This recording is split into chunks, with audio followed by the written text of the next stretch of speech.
can see a very big water wall. It's around about 6 meters high and more than 3 meters wide in a very exclusive, expensive 5-star hotel. And guess what? It was a big disaster. Well, I didn't build this one. Actually, the customer called me to help him fix it. But let me show you the biggest problems. Here you can see what it's now looking like. Actually, they just turned it on to show me how it looks like. And as you can see, the water is running behind those dirty glasses and doesn't look really good. And yeah, the problem was those natural stone tiles. They made the water splash and drop away. And here they tried to fix it with silicone. And the problem is that silicone is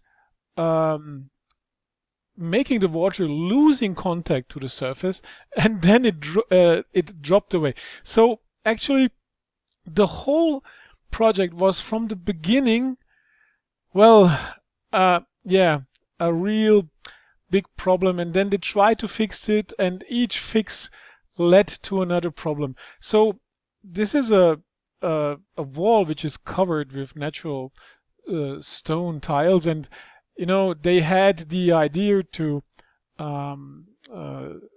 float it with water, which is actually a good idea if you know how to make it. But what they did not consider is that those stone tiles, you know, because when they have edges, water will drop off the surface and then fall here, down here on the stairway, and everything will get wet. So this is what they did not consider in the beginning, and this is actually rule number one. When you build water walls, never use surfaces which you did not test before. So if you have a new surface, first make a test before you install it.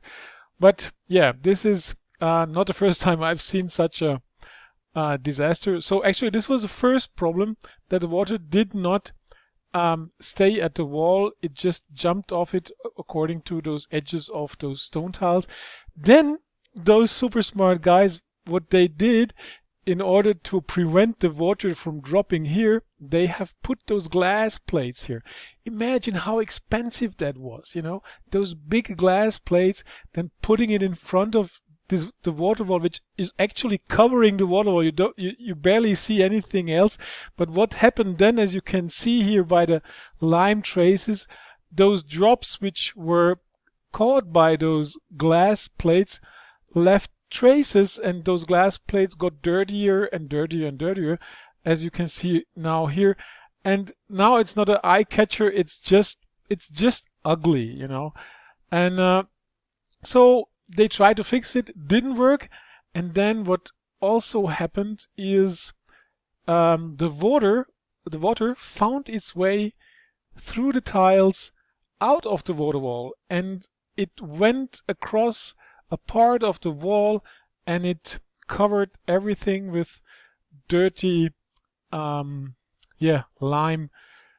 traces. So this is a pretty sad story, as you can see.